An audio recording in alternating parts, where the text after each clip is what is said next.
En 1962, una gigantesca flota de barcos de carga cruzó el Océano Atlántico llevando consigo un cargamento insólito. No materias primas ni bienes de consumo, sino una fábrica de automóviles entera. 35.000 toneladas de acero, prensas industriales, piezas de ensamblaje y planos de diseño fueron desmantelados en Bremen, Alemania, para ser reconstruidos a más de 9.000 kilómetros de distancia, en la árida tierra de Monterrey. Para 1967, esta colosal hazaña logística parecía haber dado sus frutos. Las líneas de producción rugían, dando a luz al majestuoso Borgward 230. Se esperaba que esta planta de vanguardia coronara a México como el Detroit de América Latina, empleando a cientos de trabajadores y llenando de orgullo a toda una nación. Sin embargo, apenas 3 años después, este sueño multimillonario se había asfixiado en un silencio sepulcral. Las imponentes maquinarias se detuvieron para siempre, dejando chasis incompletos oxidándose en las naves oscuras y una deuda colosal que aplastó a sus soñadores. ¿Cómo es posible que un imperio europeo de prestigio, resucitado a través de uno de los milagros logísticos más locos de la historia industrial, colapse de manera tan violenta justo cuando estaba a punto de conquistar el mercado norteamericano? Atraviesa con nosotros las puertas oxidadas y adéntrate en los pasillos olvidados de la Fábrica Nacional de Automóviles. Acompáñanos a presenciar el monumental renacimiento y la trágica segunda muerte de una leyenda mecánica. En el gélido invierno de 1961, la ciudad de Bremen, en el norte de Alemania Occidental, fue testigo del colapso silencioso de un titán. El aclamado milagro económico alemán de la posguerra, que había levantado al país de las cenizas con un vigor industrial sin precedentes, comenzó a devorar a sus propios hijos. La víctima más trágica de esta implacable selección natural corporativa fue el imperio automotriz de Carl F. W. Borgward. Carl era, ante todo, un visionario, un genio de la ingeniería obsesionado con la perfección mecánica, el diseño audaz y la innovación técnica. Sin embargo, su brillantez en el tablero de dibujo no se reflejaba en los libros de contabilidad. Su empresa, que alguna vez llegó a ser el segundo mayor fabricante de automóviles de Alemania, operaba con un caos organizativo y una estructura de costos insostenible. En 1961, acorralado por los acreedores y abandonado por los bancos regionales, el grupo Borgward fue forzado a una liquidación humillante. Las puertas de la monumental fábrica de Bremen se cerraron. Miles de trabajadores altamente calificados quedaron en la calle, y el silencio se apoderó de las líneas de ensamblaje. En el centro de esta tragedia industrial yacía la joya de la corona de Carl, el Borgward P100. Este sedán de lujo era una obra maestra adelantada a su tiempo. Equipado con un motor de 6 cilindros y siendo el primer automóvil alemán en incorporar una sofisticada suspensión neumática autonivelante, el P100 estaba destinado a competir de tú a tú con Mercedes-Benz. En lugar de ello, su producción fue estrangulada apenas meses después de nacer. El sueño alemán de Borgward había muerto. Pero mientras los ecos del fracaso resonaban en Europa, a más de 9.000 kilómetros de distancia, al otro lado del Océano Atlántico, una nación distinta experimentaba su propio despertar febril. México se encontraba en pleno apogeo de su era de industrialización. El país ya no quería ser un simple importador de tecnología extranjera, ni un mero ensamblador de piezas foráneas. El gobierno mexicano, respaldado por una economía en rápido crecimiento, ansiaba independencia tecnológica. Querían una industria automotriz nacional, fuerte y soberana. Es en esta encrucijada histórica donde emerge una figura crucial, Gregorio Ramírez Valdés. Ramírez no era un burócrata, sino un empresario de pura cepa, un regiomontano visionario que había forjado su éxito desde abajo. Su empresa, Grupo Industrial Ramírez, con sede en la árida y laboriosa ciudad de Monterrey, Nuevo León, ya dominaba la fabricación de remolques y camiones pesados. Pero Ramírez tenía una ambición mucho más grande. Al observar el mercado dominado por los gigantes de Detroit, Ford, General Motors, Chrysler, se dio cuenta de que México necesitaba una marca propia, un símbolo de estatus y capacidad técnica que llevara el sello de Hecho en México. Cuando las noticias de la quiebra de Borgward llegaron a los oídos de Ramírez, no vio un fracaso ajeno, vio la oportunidad del siglo. Los alemanes estaban vendiendo los restos de la compañía a precio de liquidación. Para el mundo, era chatarra industrial y propiedad intelectual devaluada. Para Ramírez y un selecto consorcio de inversores mexicanos, era la semilla de un imperio. En 1962, una delegación mexicana viajó a las frías naves industriales de Bremen. Caminaron entre las máquinas detenidas, observaron los planos acumulando polvo y acariciaron las líneas aerodinámicas de los P-100 inacabados. La decisión que tomaron allí desafiaba toda lógica empresarial convencional. No se conformaron con comprar las patentes del diseño o contratar a un puñado de ingenieros. Decidieron comprarlo todo. El acuerdo fue absoluto e inaudito.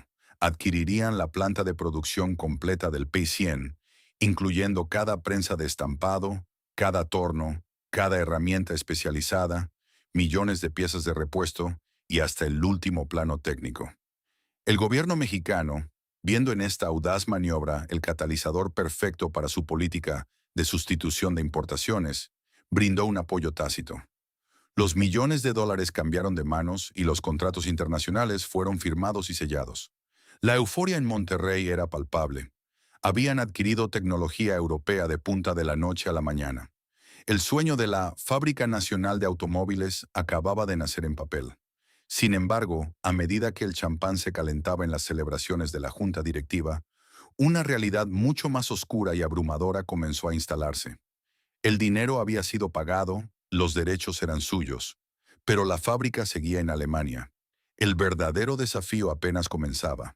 ¿Cómo desmantelas un organismo industrial vivo, un complejo ecosistema de 35,000 toneladas de acero y maquinaria de precisión, para empacarlo en cajas de madera y enviarlo al otro lado del mundo? Un solo tornillo perdido, un engranaje dañado por el agua salada del océano, o un plano mal interpretado podría convertir esta inversión multimillonaria en el montón de chatarra más caro de la historia de México. El sueño transatlántico estaba a punto de enfrentarse a su primera y aterradora pesadilla logística. En la primavera de 1962, la antigua planta de Borgward, en Bremen, dejó de ser una fábrica para transformarse en un quirófano industrial. La orden de Gregorio Ramírez y su grupo de inversores no era simplemente vaciar un edificio, era diseccionar, preservar y empacar la anatomía completa de un coloso automotriz. Un ejército inusual, compuesto por técnicos alemanes que enfrentaban el final de su era y enviados mexicanos que comenzaban la suya, se dio a la tarea hercúlea de desmantelar el complejo pieza por pieza. No se trataba solo de guardar herramientas en cajas.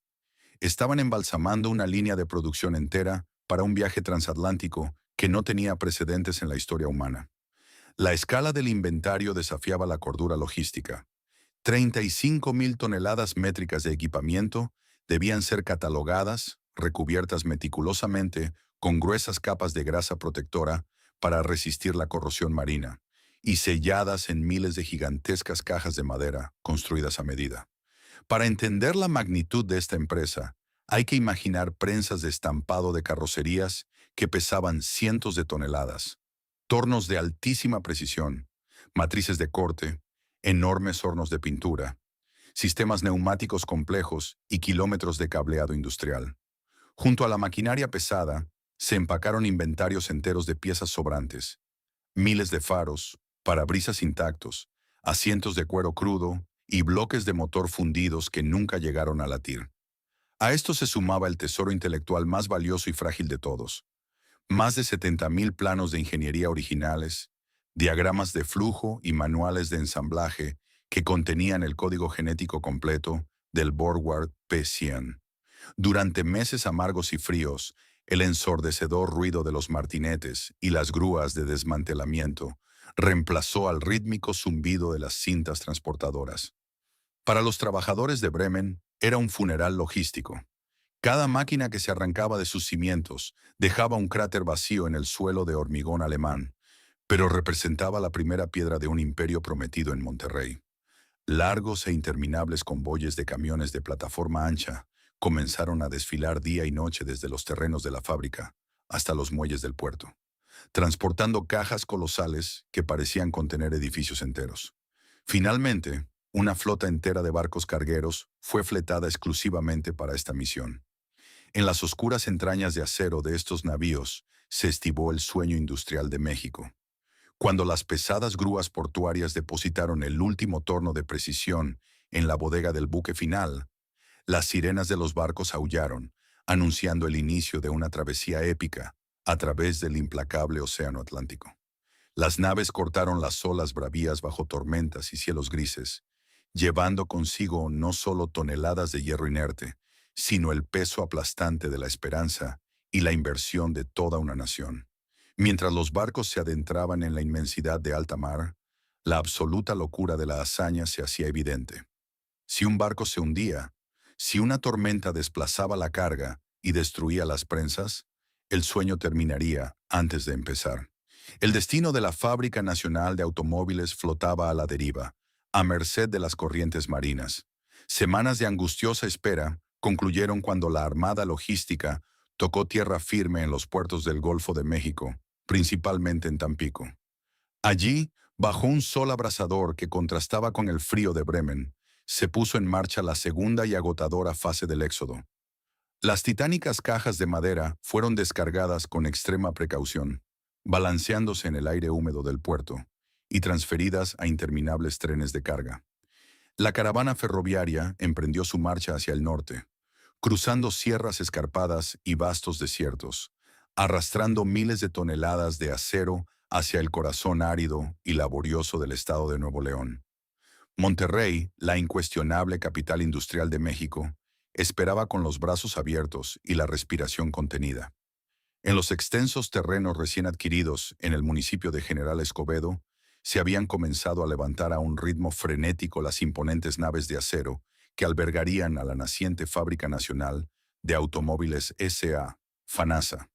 Cuando las locomotoras finalmente irrumpieron en el complejo, arrastrando los vagones cargados con las entrañas de la bestia alemana, el ambiente se llenó de celebraciones, brindis y asombro nacional. Habían logrado lo científicamente improbable: mudar un ecosistema industrial completo de un continente a otro. Sin embargo, la euforia embriagadora se disipó con una brutalidad repentina en el momento en que las palancas de hierro arrancaron las tapas de las primeras cajas de madera. El aliento salado del océano había dejado su marca implacable durante la travesía. A pesar de los exhaustivos esfuerzos de embalaje y las gruesas capas de grasa, la implacable humedad marina se había infiltrado en los contenedores. Al abrirse paso hacia la luz del sol mexicano, algunas de las máquinas más costosas mostraban ya costras rojizas de óxido. Ciertas piezas mecánicas delicadas estaban cubiertas de una película corrosiva que amenazaba su funcionamiento. Pero el daño físico, por aterrador que fuera, palidecía en comparación con el verdadero infierno que acababan de destapar. Al desplegar los miles de planos técnicos sobre las mesas de dibujo en Monterrey, los ingenieros mexicanos se golpearon de frente contra un muro lingüístico y cultural de proporciones bíblicas. Las instrucciones de montaje, los manuales operativos, las especificaciones de tolerancia microscópica que requerían los cimientos de las prensas. Absolutamente todo estaba redactado en un alemán técnico, denso y arcaico. Peor aún, al vaciar los contenedores más pequeños, que albergaban millones de tornillos, engranajes y válvulas, descubrieron el caos absoluto provocado por la prisa del desmantelamiento en Europa. El constante traqueteo de los barcos y los trenes había hecho estragos.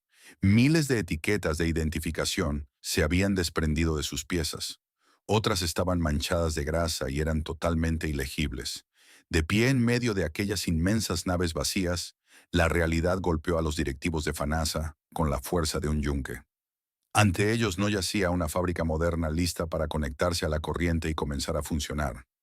Lo que tenían frente a sus ojos, esparcido por el polvoriento suelo de Monterrey, era el rompecabezas tridimensional más complejo, costoso y despiadado jamás concebido. Millones de piezas huérfanas, sin la imagen de la caja para guiarse y sin los ingenieros originales para ensamblarlas. El silencio en el recinto fue sepulcral. El dinero gastado en la audaz compra y el titánico transporte había sido únicamente el boleto de entrada a un laberinto de pesadilla técnica.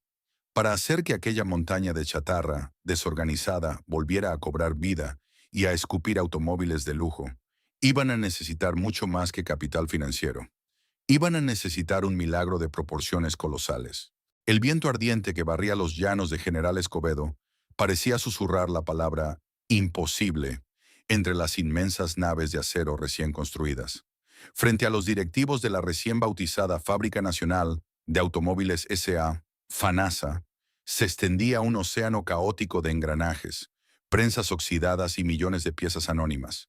Habían comprado un sueño en Alemania, pero lo que desembarcó en México fue una pesadilla de 35.000 toneladas. El año era 1963 y la cuenta regresiva hacia la asfixia financiera había comenzado en absoluto secreto. La junta directiva de Grupo Industrial Ramírez, encabezada por el inquebrantable Gregorio Ramírez Valdés, sabía que el orgullo regiomontano y el prestigio nacional estaban en juego. No había vuelta atrás. Para descifrar el colosal rompecabezas tridimensional que amenazaba con sepultarlos, la empresa tomó una decisión drástica: importar no solo el hardware, sino también el software humano. Un contingente de exingenieros, técnicos especializados y capataces de la extinta planta de Borgward, en Bremen, fue contratado y trasladado de urgencia a Monterrey. La colisión de dos mundos bajo el inmenso techo de zinc de FANASA fue inmediata. Por un lado, la rigidez metódica y el luto silencioso de los alemanes, que intentaban resucitar con nostalgia la máquina que alguna vez fue el sustento de sus familias en Europa. Por el otro, el ingenio improvisador, la calidez inquebrantable y la ambición desbordante de los obreros mexicanos, que veían en esos fierros el futuro brillante de su país. Juntos enfrentaron la titánica tarea de traducir decenas de miles de planos técnicos, cubiertos de polvo y grasa marina, pasando de un alemán técnico incomprensible a un español práctico y urgente de taller. El proceso de ensamblaje de la fábrica fue una hazaña de ingeniería a ciegas y de fuerza bruta.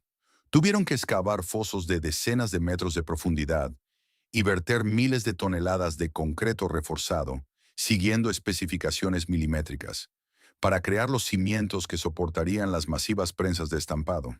Estas bestias de acero colosales, diseñadas para aplastar gruesas láminas de metal y dar forma a la inconfundible silueta del Borgward, requerían una calibración perfecta. Un error de una simple fracción de milímetro significaría carrocerías deformadas, piezas inútiles y millones en pérdidas irrecuperables. Mientras tanto, batallones enteros de obreros se dedicaban a la labor casi quirúrgica de limpiar el óxido que el mar había dejado en los motores y en las herramientas de precisión, utilizando fuertes solventes químicos bajo el sofocante calor del verano norteño. Cada tornillo especializado extraviado en el accidentado viaje transatlántico debía ser rastreado en catálogos infinitos, o, en la mayoría de los casos, fabricado desde cero por torneros locales que trabajaban turnos dobles. El gobierno federal de México observaba este monumental esfuerzo con una mezcla palpable de ansiedad y esperanza.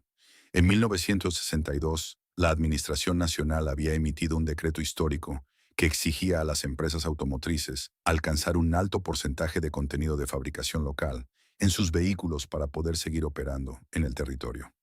FANASA era el estandarte perfecto, casi utópico, de esta política gubernamental. Una marca que sería 100% mexicana, desafiando cara a cara el monopolio de las gigantescas corporaciones estadounidenses afincadas en el país. Se inyectaron líneas de crédito, se otorgaron promesas de apoyo oficial y la presión política sobre los hombros de Ramírez comenzó a aumentar vertiginosamente. Cada día de retraso en la planta de Escobedo no solo era una hemorragia de dinero, sino una vergüenza pública en potencia. Los meses de frustración se transformaron inevitablemente en años. 1964, 1965 y 1966 pasaron en medio del ruido ensordecedor de los soldadores, las chispas que iluminaban la madrugada y el martilleo constante para alinear las esquivas líneas de producción. Los costos de instalación se dispararon monstruosamente, devorando con voracidad gran parte del capital operativo que FANASA había reservado originalmente para el marketing y la comercialización de los futuros vehículos.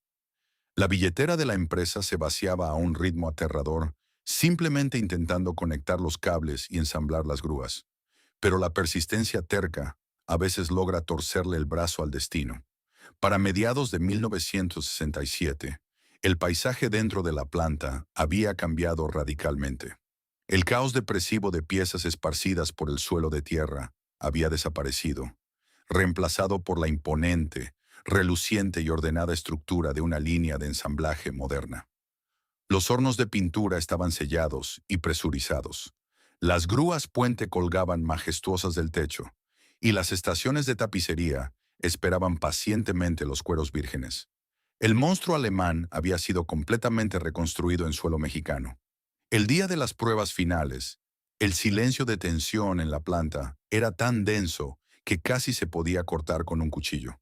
Alemanes y mexicanos se agruparon, conteniendo la respiración, alrededor del tablero de control principal. Cuando el ingeniero en jefe bajó con fuerza la palanca maestra, un zumbido eléctrico profundo y grave recorrió la espina dorsal del edificio. Los sistemas neumáticos sisearon, liberando presión. Las bandas transportadoras crujieron levemente para sacudirse años de letargo, y finalmente comenzaron a moverse.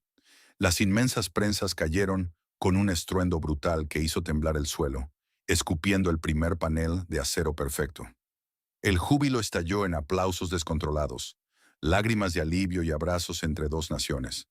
El Fénix de acero había resurgido con éxito de sus cenizas transatlánticas. FANASA, contra todo pronóstico humano y técnico, estaba viva. Sin embargo, detrás de las sonrisas radiantes en las fotografías de prensa y los brindis efusivos con champán, los contadores de la empresa tragaban saliva en la oscuridad de sus oficinas. La fábrica finalmente estaba en marcha. Sí, pero habían llegado un lustro entero tarde a un mercado que no se había detenido a esperarlos. El desarrollo técnico del automóvil que iban a vender se había congelado fatalmente en 1961, y los incontables millones de pesos invertidos en el monumental retraso logístico habían dejado las arcas de la compañía al borde del abismo. La majestuosa maquinaria rugía triunfante frente al mundo, pero el motor financiero de FANASA ya estaba operando peligrosamente con los vapores de la reserva. El ardiente verano de agosto de 1967 trajo consigo el clímax absoluto de una odisea que había desafiado toda lógica. Después de años de sudor, lágrimas y una hemorragia financiera que se mantenía bajo llave, las puertas de la Fábrica Nacional de Automóviles S.A. se abrieron de par en par para revelar al mundo su obra maestra. Bajo los destellos cegadores de las cámaras de la prensa y las miradas expectantes de la élite política, el primer Borgward 230 hecho en México rodó majestuosamente fuera de la línea de ensamblaje.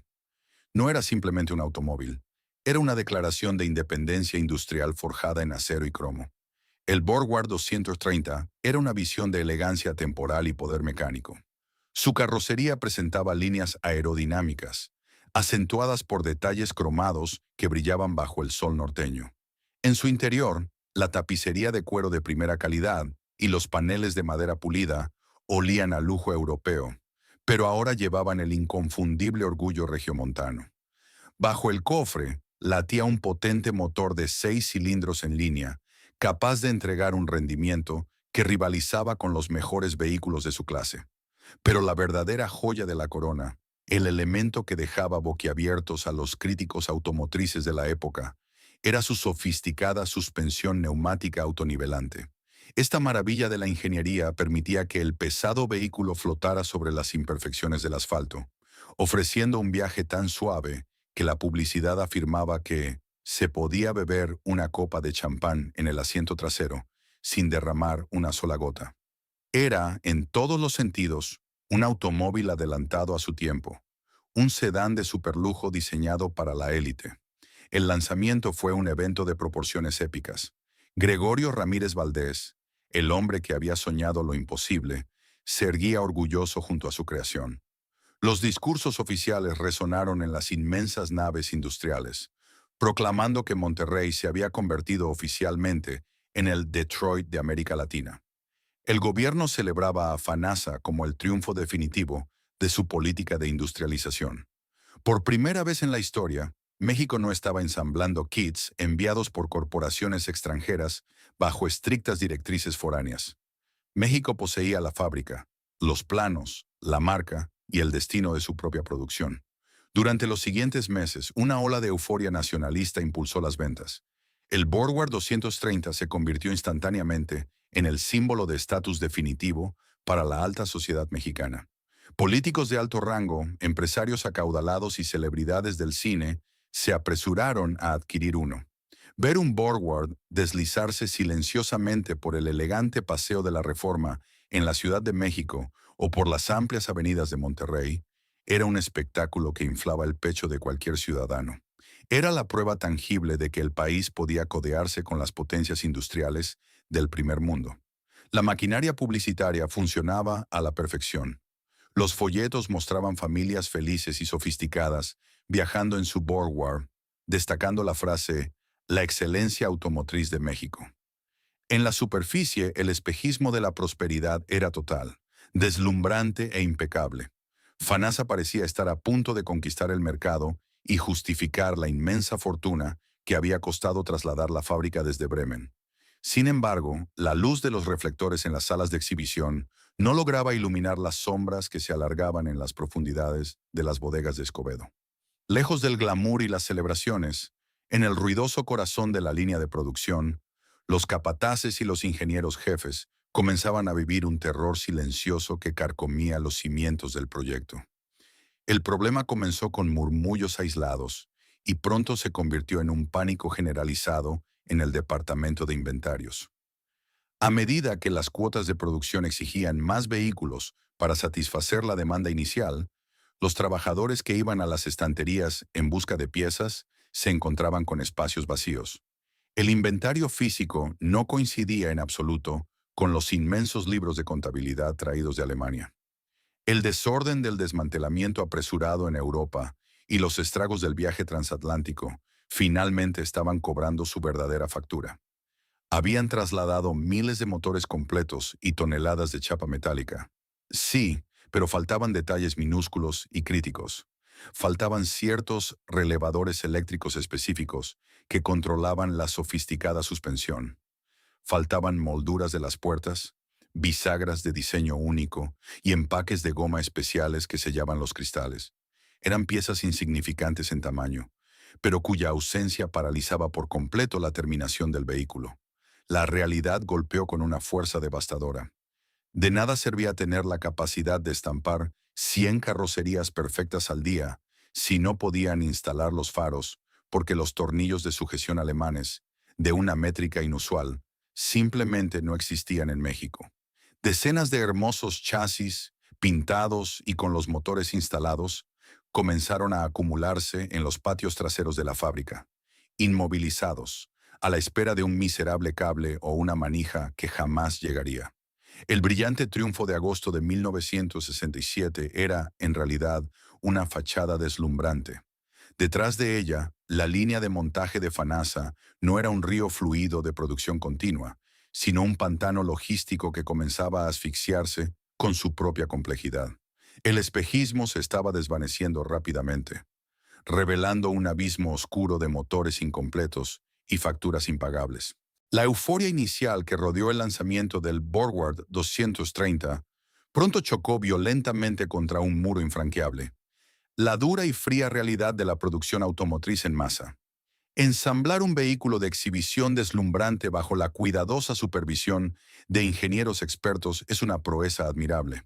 Sin embargo, replicar esa perfección a escala industrial, fabricando decenas de automóviles diarios, es una guerra de logística implacable. Y en esa guerra silenciosa, la Fábrica Nacional de Automóviles estaba perdiendo terreno con cada día que pasaba. El problema fundamental que comenzó a asfixiar a FANASA radicaba en su propio origen.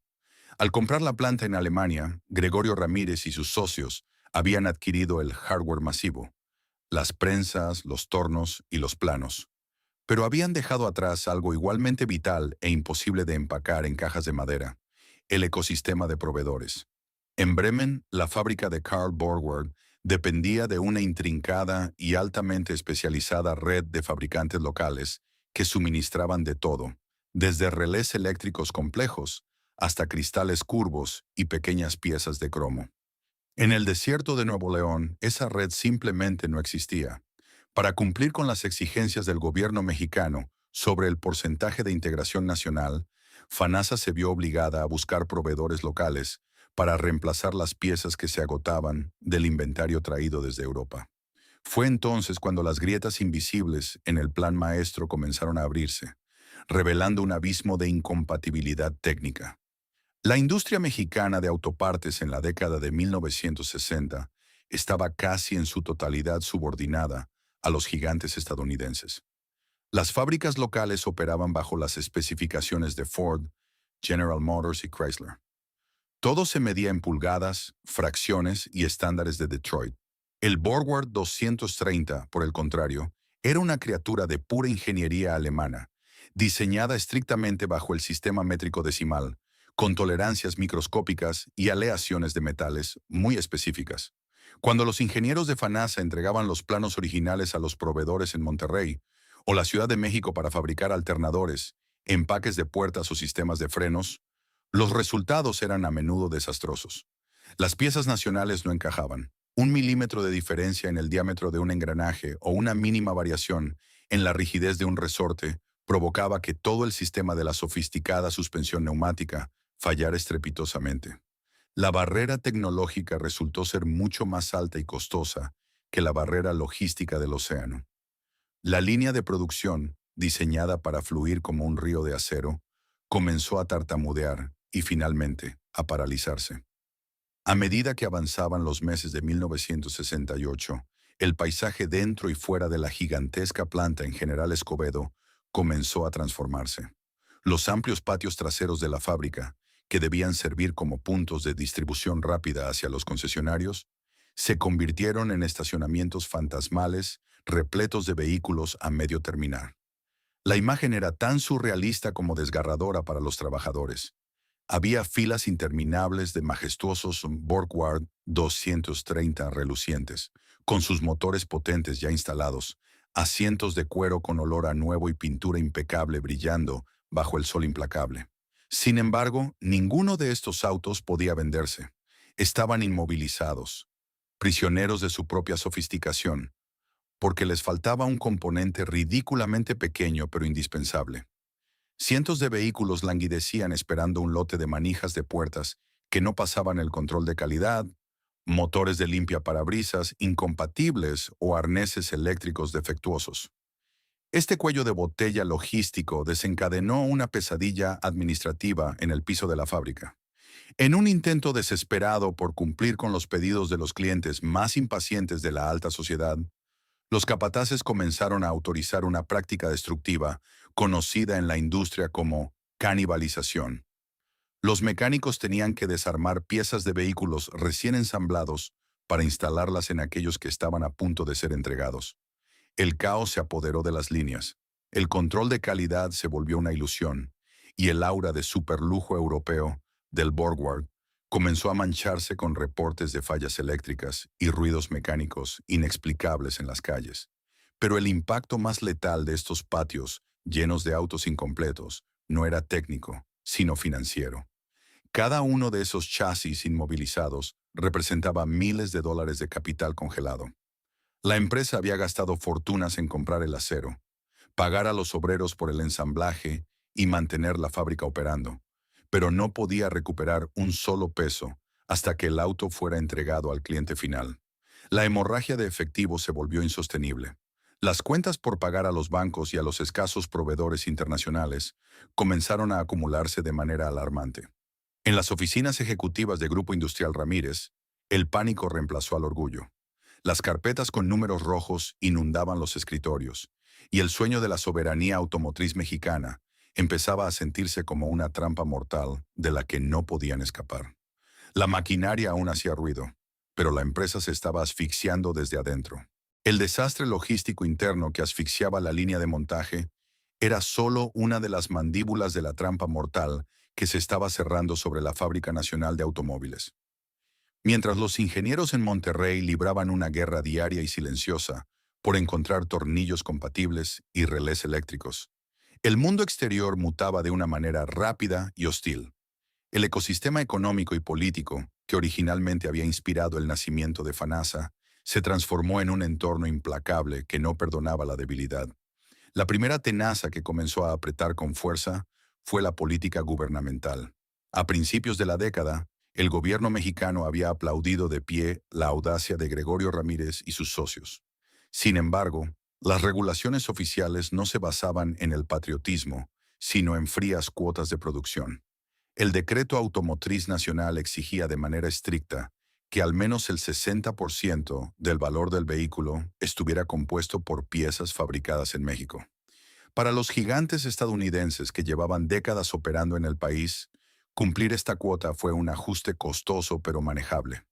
Para FANASA, con su diseño europeo exclusivo y su incapacidad para encontrar proveedores locales calificados, esta exigencia se convirtió en una soga al cuello. Los inspectores gubernamentales, antes aliados entusiastas, se convirtieron en auditores severos. Las exenciones de impuestos y los subsidios prometidos comenzaron a tambalearse al ver que la planta regiomontana no lograba estabilizar su cadena de suministro nacional.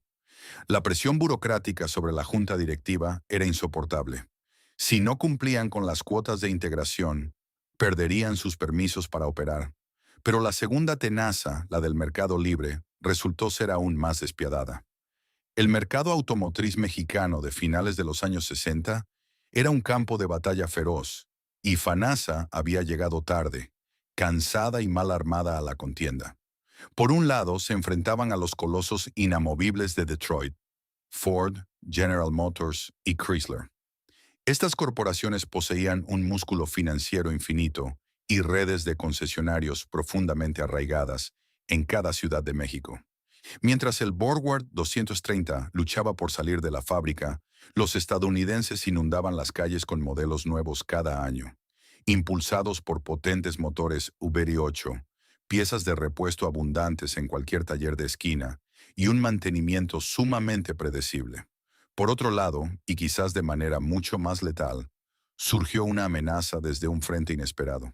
En 1967, casi al mismo tiempo que FANASA inauguraba su producción, Volkswagen inauguraba su gigantesca planta en Puebla para fabricar el Bocho, el legendario escarabajo. El enfoque de la compañía alemana era la antítesis exacta de la estrategia de Borgward. En lugar de ofrecer un sedán de superlujo, complejo y costoso, Volkswagen entregaba un vehículo económico, con un motor enfriado por aire indestructible y mecánicamente tan simple que cualquier persona con herramientas básicas podía repararlo. La creciente clase media mexicana, golpeada por la inflación, no dudó en su elección. En medio de este fuego cruzado, la dura realidad sobre el producto de FANASA comenzó a salir a la luz. El Borgward 230 era indudablemente un automóvil hermoso, pero era el fantasma de una época pasada. Su ingeniería, aunque brillante en 1960, estaba empezando a envejecer rápidamente para 1968. Además, su mayor virtud se convirtió en su maldición. La famosa suspensión neumática autonivelante, que garantizaba un viaje suave como la seda, era un misterio insondable para los mecánicos mexicanos tradicionales. Cuando las delicadas válvulas de la suspensión fallaban en las polvorientas carreteras del país, el lujoso sedán quedaba inmovilizado. Repararlo fuera de las ciudades principales era una tarea casi imposible por la absoluta falta de refacciones y conocimiento técnico. El rumor sobre la poca fiabilidad mecánica y el alto costo de mantenimiento se esparció como pólvora entre la élite mexicana. El prestigio, ese activo intangible pero vital para vender un automóvil de lujo, se evaporó en cuestión de meses. Los políticos y empresarios que habían comprado los primeros modelos por orgullo nacional comenzaron a cambiarlos discretamente por fiables sedanes Ford o Lincoln. El impacto en los libros de contabilidad fue catastrófico y repentino. Las proyecciones de ventas iniciales, que calculaban la comercialización de decenas de miles de unidades al año para justificar la colosal inversión transatlántica, se estrellaron contra una pared de ladrillos. Las ventas reales se contaban por cientos, cayendo a un ritmo vertiginoso mes tras mes. Los deslumbrantes salones de exhibición se vaciaron de clientes, mientras que los patios de la fábrica en Monterrey Seguían acumulando autos sin vender y chasis incompletos. Las tenazas finalmente se habían cerrado. Con ingresos casi nulos, costos de producción por las nubes y las exigencias del gobierno inamovibles, los teléfonos en las oficinas de los directivos comenzaron a sonar con un tono diferente.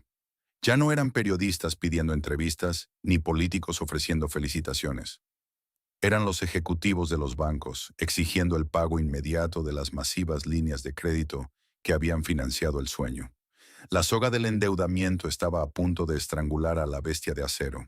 El año 1969 descendió sobre la inmensa planta de General Escobedo como una densa y fría niebla. El optimismo estridente que había caracterizado la inauguración, los brindis con champán y las promesas políticas se habían esfumado, reemplazados por un eco lúgubre que rebotaba en las altísimas paredes de zinc. La Fábrica Nacional de Automóviles, concebida para ser el motor rugiente de una nación entera, estaba ahora respirando con tremenda dificultad, conectada a un respirador financiero que amenazaba con desconectarse en cualquier instante. En las líneas de ensamblaje, el ritmo frenético había dado paso a silencios incómodos y prolongados. Los trabajadores pasaban más tiempo barriendo los pisos o puliendo las carrocerías de los vehículos inmovilizados que ensamblando verdaderos automóviles. El olor a pintura fresca fue sustituido por el olor a polvo y metal oxidado proveniente de los lotes traseros. En un acto de absoluta desesperación, casi suicida, la junta directiva de Grupo Industrial Ramírez decidió jugar su última y más arriesgada carta. Si el modelo base ya no se vendía, castigado por la feroz competencia estadounidense y las dudas sobre su fiabilidad, la solución que concibieron fue huir hacia adelante, fabricar un automóvil aún más exclusivo, con un margen de ganancia mayor, para intentar exprimir a la élite de la pirámide económica. Así nació el fatídico proyecto del Borgward 230 GL, el modelo Gran Lujo. Este vehículo prometía interiores forrados en madera noble importada, tapicería de cueros exóticos, cosidos a mano, y detalles cromados extendidos a lo largo de su majestuosa carrocería. En el papel de los estrategas de ventas, era la salvación inminente. En la dura realidad del piso de producción, era construir un castillo de naipes en medio de un huracán. La orden de producción descendió a la planta, pero no vino acompañada de nuevos fondos para adquirir las refacciones necesarias. La directriz gerencial fue brutalmente clara: ensamblen el GL con lo que tengan a mano. Esta orden desencadenó la fase más humillante y dolorosa en la corta historia de la fábrica. Los ingenieros y mecánicos, hombres profundamente orgullosos de su oficio y del arte que habían aprendido de los maestros alemanes, se vieron obligados a actuar como buitres sobre su propia creación. Bajo el sol abrasador de Monterrey, grupos de obreros caminaban por los estacionamientos traseros, buscando sedanes de modelos anteriores para arrancarles sistemas de frenos, válvulas de suspensión y motores completos. Desguazaban su propio trabajo, canibalizando decenas de autos que estaban casi terminados para lograr armar apenas un puñado de modelos GL. Lo hacían con la vana esperanza de que estos pocos vehículos de ultralujo inyectaran el efectivo que la empresa necesitaba desesperadamente. Era una agonía mecánica transmitida en tiempo real. Mientras las máquinas eran destrozadas para sobrevivir un día más, el tejido humano que sostenía a la corporación comenzó a desgarrarse de manera irreversible. A mediados de 1969, los tableros de anuncios en las entradas de las naves industriales comenzaron a mostrar temidas listas de nombres impresas en papel carbón. Las olas de recortes de personal golpearon con la fuerza de un maremoto. Aquellos obreros regiomontanos que habían sido pioneros, aquellos jóvenes técnicos que habían visualizado una carrera de por vida forjando el Detroit de América Latina, fueron despedidos en masa. Las lágrimas de frustración y la ira contenida llenaron los largos pasillos. Hombres con manos curtidas y manchadas de grasa, sosteniendo su póliza de liquidación en la mano, caminaban arrastrando los pies hacia las puertas giratorias de salida, dejando atrás sus herramientas, sus cascos y sus sueños. La plantilla laboral se redujo a un esqueleto, manteniendo apenas al mínimo indispensable de personal operativo para simular ante los ojos del mundo exterior que la fábrica seguía viva. Para principios de 1970, la fachada era ya insostenible.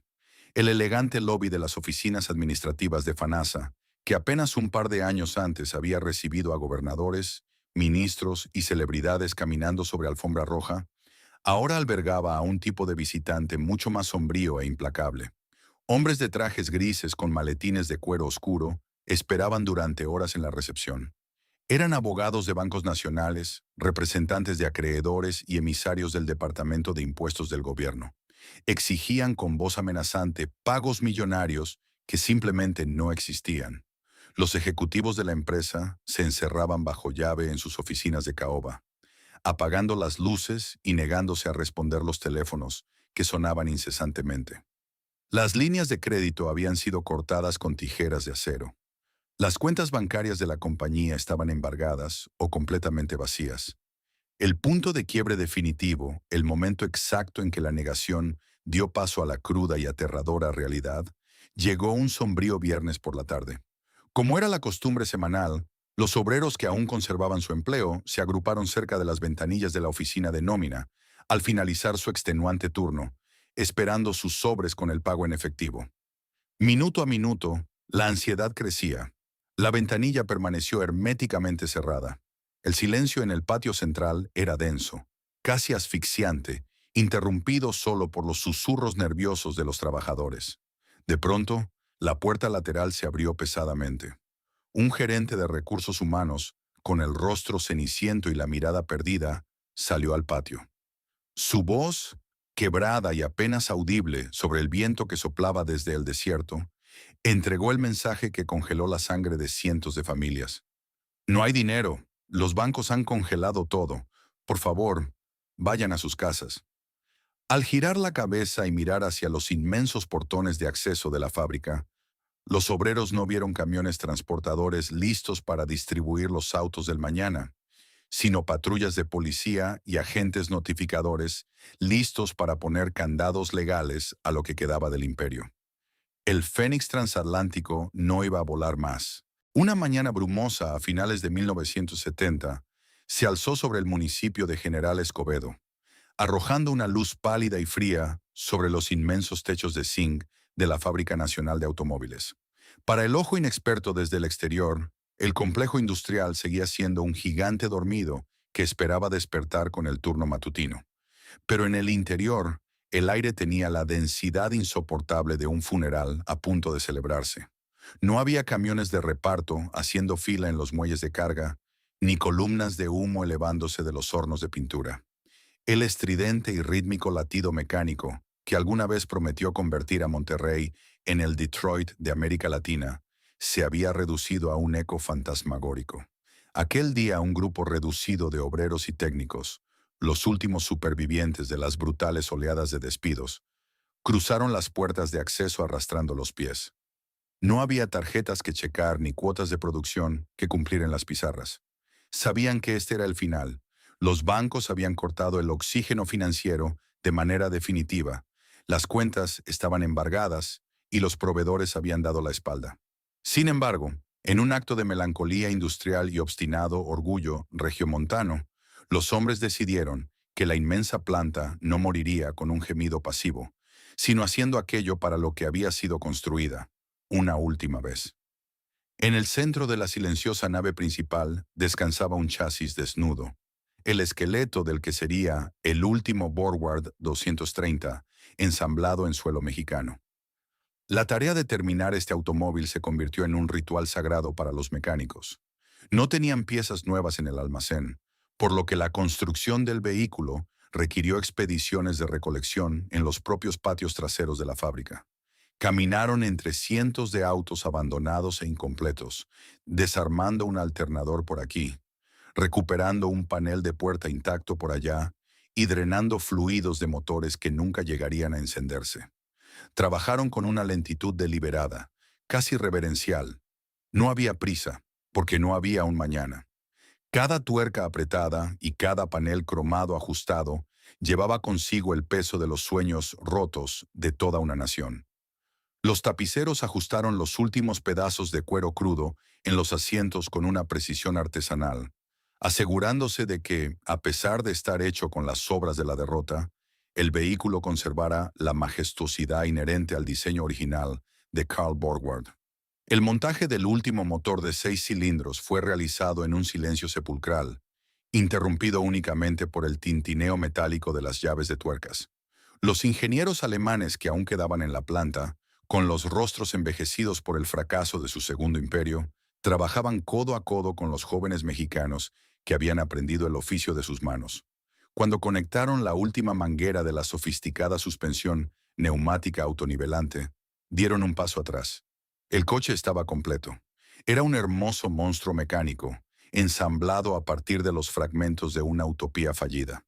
Poco después del mediodía, el último Borgward 230 recibió su baño de pintura y fue empujado a mano fuera de la línea de ensamblaje, ya que no había combustible para encenderlo.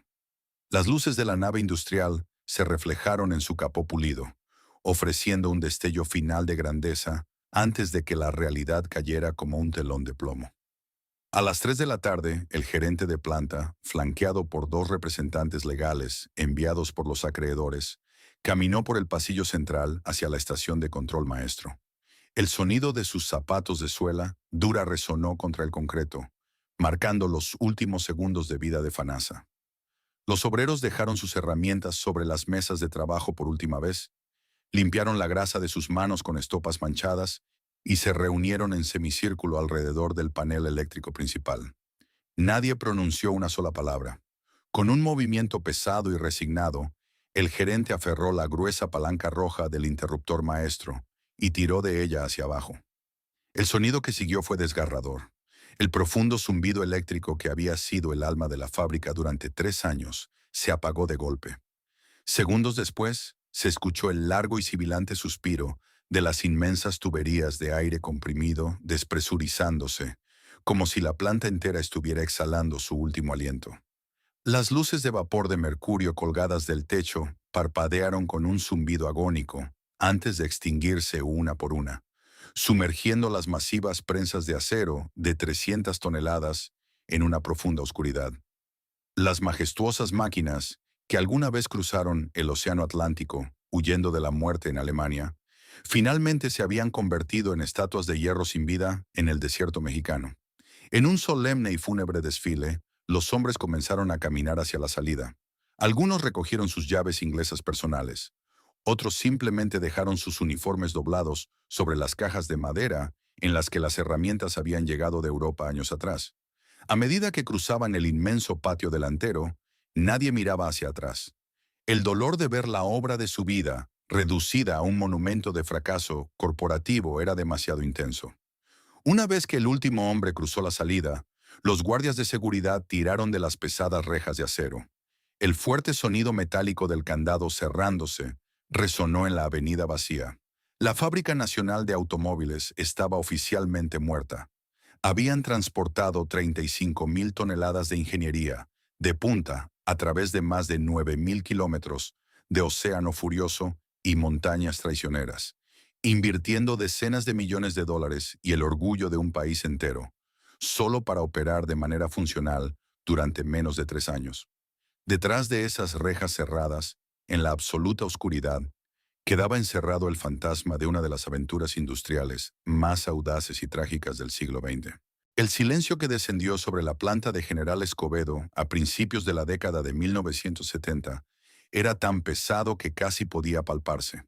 Ya no había estruendos de prensas de 300 toneladas golpeando el acero, ni el siseo agudo de las válvulas neumáticas, ni el trajín apresurado de miles de obreros regiomontanos.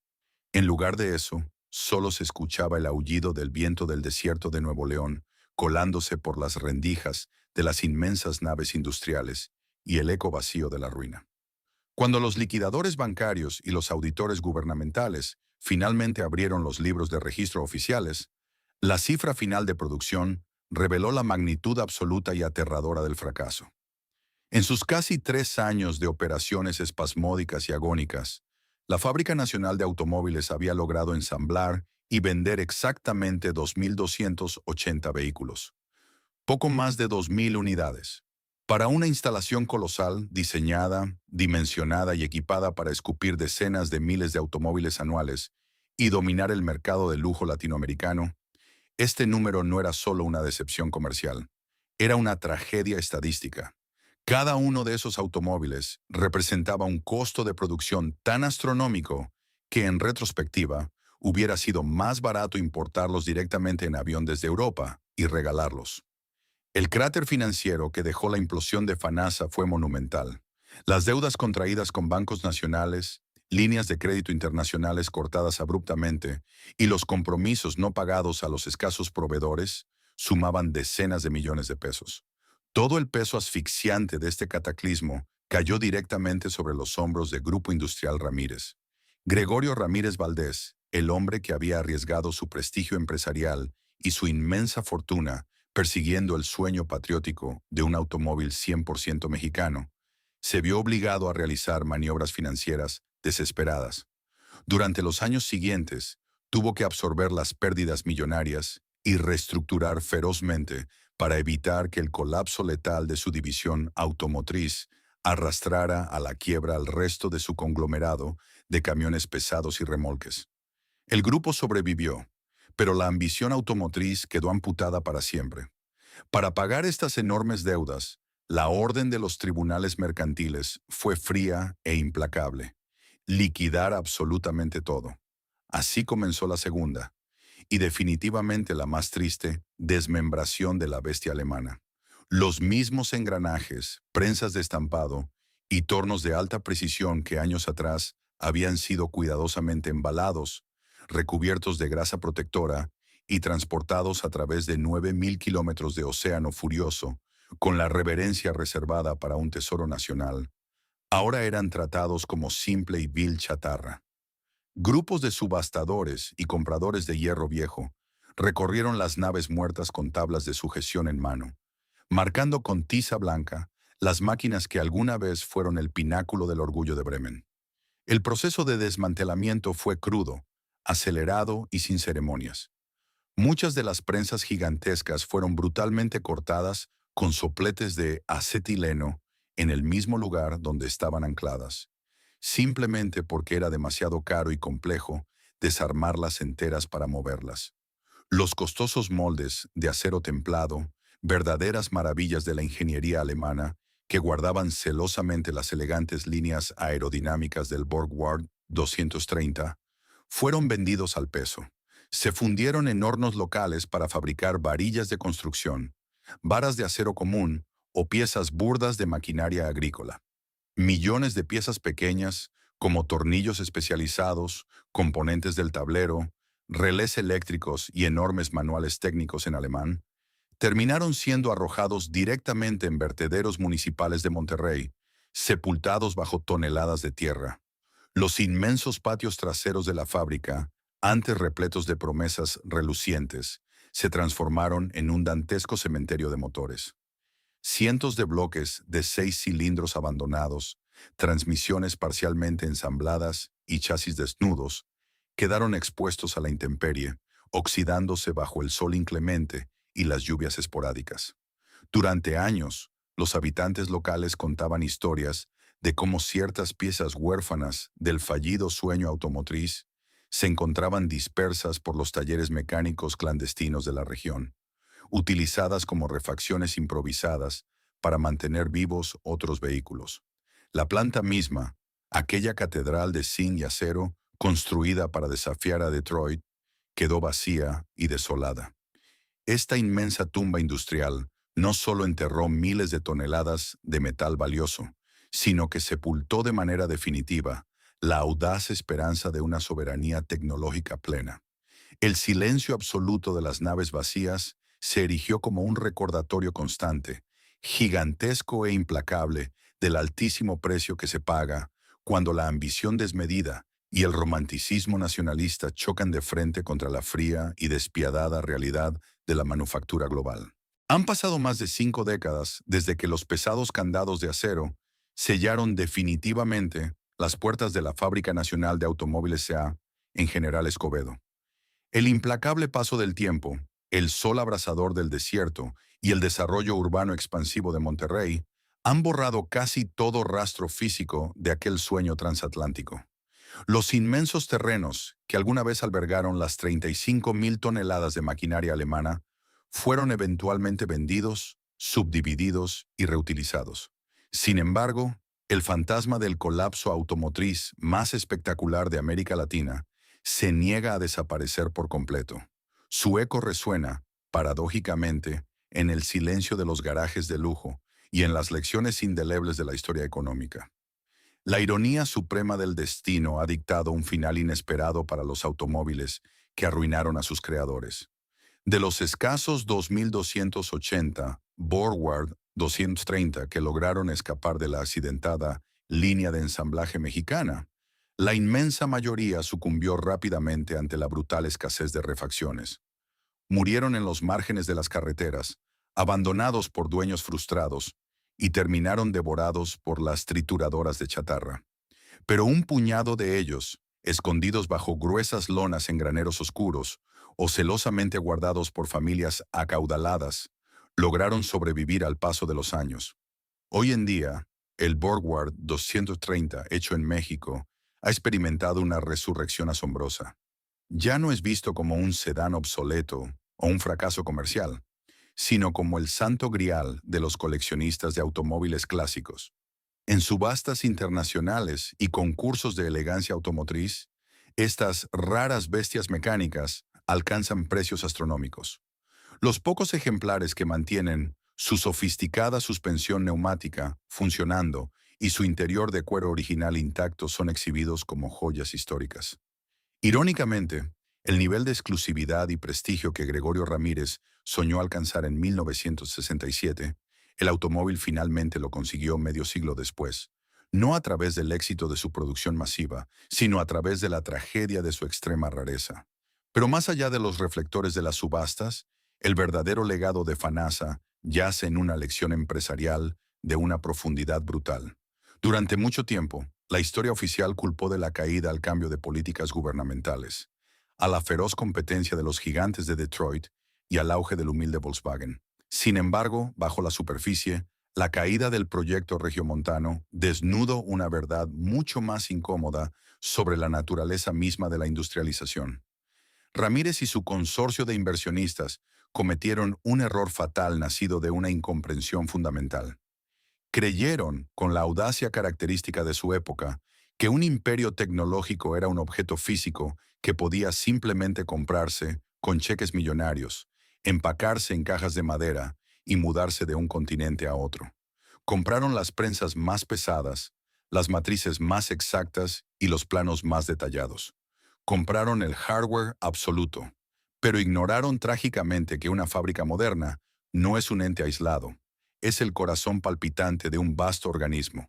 En Bremen, la fábrica de Karl Borgward funcionaba porque estaba sostenida por cientos de pequeños proveedores altamente especializados, por una red de ingenieros que compartían el mismo idioma técnico y por décadas de cultura metalúrgica germana. Al arrancar la fábrica de Alemania y plantarla en el árido suelo de Nuevo León, cortaron de tajo las raíces invisibles que la alimentaban. El colapso demostró que la soberanía tecnológica no se puede importar en barcos de carga.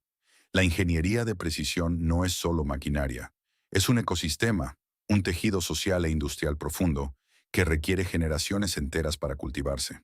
Puedes comprar el torno más perfecto del mundo, pero si no tienes al proveedor que fabrique la broca exacta a la vuelta de la esquina, el torno no es más que un costoso pisapapeles de hierro. Para la ciudad de Monterrey, la memoria de FANASA es agridulce. Los regiomontanos que hoy peinan canas y que alguna vez cruzaron esas puertas vestidos con overoles manchados de grasa, todavía hablan del proyecto con una mezcla de doloroso arrepentimiento y profundo orgullo. Demostraron que poseían el coraje y la fuerza bruta para desarmar, transportar y volver a ensamblar un titán de acero frente a la incredulidad del mundo. Fracasaron, sí, y el costo fue catastrófico. Pero fue un fracaso nacido de una ambición tan monumental y valiente que exige respeto. Al final, la historia del Borgward mexicano es la historia de una colisión épica entre el romanticismo patriótico y la implacable matemática de la manufactura global. El Fénix transatlántico ardió con una luz cegadora durante un instante breve e ilusorio, antes de consumirse bajo el peso de sus propias contradicciones logísticas. Hoy, el ruido ensordecedor de aquellas majestuosas líneas de montaje se ha extinguido para siempre. Pero la leyenda del sueño de acero sigue viva, silenciosa e imborrable, descansando bajo la inevitable capa de polvo y el paso de los años. La historia de la Fábrica Nacional de Automóviles es mucho más que una simple crónica de fracaso financiero o de mala gestión logística. Es un poderoso y melancólico recordatorio de que la verdadera fuerza industrial no se puede empaquetar en cajas de madera ni comprar con un cheque en blanco. Gregorio Ramírez y su consorcio tuvieron el valor monumental de soñar a lo grande, de atreverse a desafiar cara a cara a los titanes intocables de Detroit y de intentar regalarle a México una marca automotriz absolutamente soberana. Su fracaso no provino de la falta de esfuerzo o de pasión, sino de chocar de frente con una dura ley de la manufactura. Un automóvil de lujo no es solo la suma de sus metales, es el producto de un ecosistema vivo. Es una red compleja y profundamente arraigada de proveedores locales, cultura técnica y años de evolución compartida que ninguna cantidad de millones puede crear de la noche a la mañana. Hoy, aquellas inmensas prensas alemanas de 300 toneladas han desaparecido para siempre, fundidas y transformadas en el esqueleto anónimo de otras construcciones urbanas. Pero el espeso silencio que dejó la partida de FANASA sigue hablándonos.